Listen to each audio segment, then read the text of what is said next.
உண்டாகட்டும். நேற்று நாம் தியானித்த வண்ணமாக கர்த்தருடைய வேதத்தில் பிரியமாயிருந்து இரவும் பகலும் தியானமாக இருக்கிற மனுஷன் வாக்கியவான் என்று நாம் பார்த்தோம். இந்த வேளையிலும் கூட சங்கீத புத்தகம் 119 சங்கீதம் 148 வசனம் 9 வசனத்தை தியானிக்கும்படி குறித்த ஜாமங்களுக்கு முன்னே என் கண்கள் விழித்து கொள்ளும் என்று சொல்லி இந்த சங்கீதக்காரன் சொல்வதை பார்க்கிறோம். ஆம், இவரெல்லாம் தேவனோடு கூட பழகின மக்கள், தேவனை பார்க்காமலே தங்களுக்குள்ளாக உணர்ந்த மக்கள் இவர்கள். ஒரு சிறப்பு நம் வாழ்க்கையிலே தேவன் கொடுத்திருக்கிறார். அவர் சமூகத்தை நாம் தேடும் பொழுது அவரை நம்முடைய கண்களால் நேரடியாய் பார்க்காவிட்டாலும் கூட நமக்குள்ளாக உணர முடியும். உணர்வுகள் எவ்வளவோ பாதிப்பை, வேதனைகளை நம் வாழ்க்கையில் கொடுக்கிறது. ஆனால் தேவனை நம் உள்ளத்துக்குள்ளாய் உணர்வது அது நமக்கு ஆறுதலை கொடுக்கும். அதைத்தான் இந்த சங்கீதக்காரர் சொல்கிறார். 9 வசனத்தை தியானிக்கும்படி குறித்த ஜாமங்களுக்கு முன்னே என் கண்கள் விழித்து கொள்ளும் என்று சொல்லி பார்க்கிறோம். இரவெல்லாம் அவரையே தியானிக்கின்றான். ஒரு அமைதி தன் வாழ்க்கையிலே நாள் முழுவதும் அவன் கண்ட பிரச்சனைகள், போராட்டங்கள் இவை எல்லாவற்றையும் தேவ சமூகத்தில் சொல்லும்படியாக இரவிலே தூங்காதபடிக்கு அவன் விடித்தவனாக தேவனையே தியானிக்கின்றான், அவரே யோசிக்கின்றான்.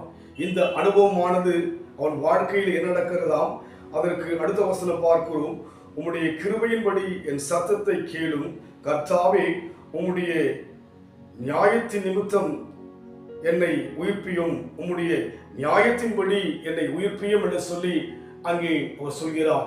நம் வாழ்க்கையில் கூட அநேக நேரங்கள் நாம் குடும்பங்களோடும் உறவினோடு கூட பிள்ளைகளோடு கூட இருக்கின்ற போது தேவனை அதிகமாக சிந்திக்க தியானிக்க முடியாது. அதனால்தான் இவர் சொல்லுகிறார், குறித்த ஜாமங்களுக்கு முன்னே என் கண்கள் விழித்து கொள்ளும் என்று சொல்லி அவரோடு கூட அவன் தனிமையிலே தேவனை யோசிக்கும் போது, தியானிக்கும் போது அவனுக்குள்ளாக ஒரு உயிர் மீட்சை அவன் பெறுவதை பார்க்கிறோம்.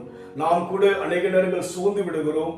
பலவீனங்கள் நம்மை ஆண்டு நம்மை வேதனைப்படுத்தி நமக்குள்ளாக பல பயத்தை கொண்டு வருகிறது.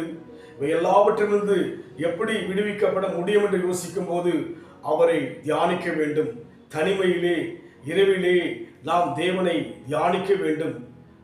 அமைதலான ஒரு நேரம், எந்த சத்தமும் கேட்கப்படாத ஒரு நேரமாய் இருக்கின்ற போது அவரை தியானிப்பது இனிதாயிருக்கும். அவரை தியானிப்பவர்கள் பாக்கியவான்கள். அவரை தியானிக்கும் போது நாம் பலவிதமான பிரச்சனையிலிருந்து உயிர்ப்பிக்கப்படுவோம். நமக்குள்ள இருக்கிற சோர்விலிருந்து உயிர்ப்பிக்கப்படுவோம். அதனால் இந்த சங்கீதக்காரன் சொல்வது போல நாமும் சொல்வோம், உம்முடைய வசனத்தை தியானிக்கும்படி குறித்த ஜாமங்களுக்கு முன்னே என் கண்கள் விழித்து கொள்ளும் என்று சொல்லி. ஆம், விழிப்புணர்வு நமக்கு அவசியம்.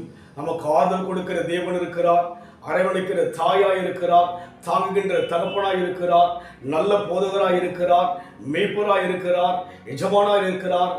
நமக்கு எல்லாவற்றுக்கும் மேலான சிநேகிதராய் இருக்கிறபடியினாலே நம் வாழ்க்கையிலே நாம் தனிமையிலே இரவிலே அவரை தியானிப்போம்.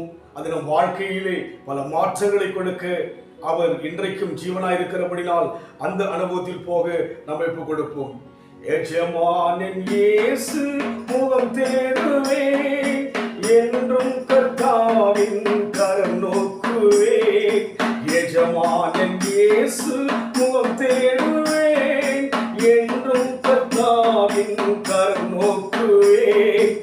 எனக்கு ஒத்தாசை அவரால் கிடைக்கும், என்னை அழைத்தார் அவர் சேவைக்கே. எனக்கு ஒத்தாசை அவரால் கிடைக்கும், என்னை அழைத்தார் அவர் சேவைக்கே. காலை நேரம் இந்த ஜெப தியானமே, கருணை பாதம் காத்திருப்பேன்.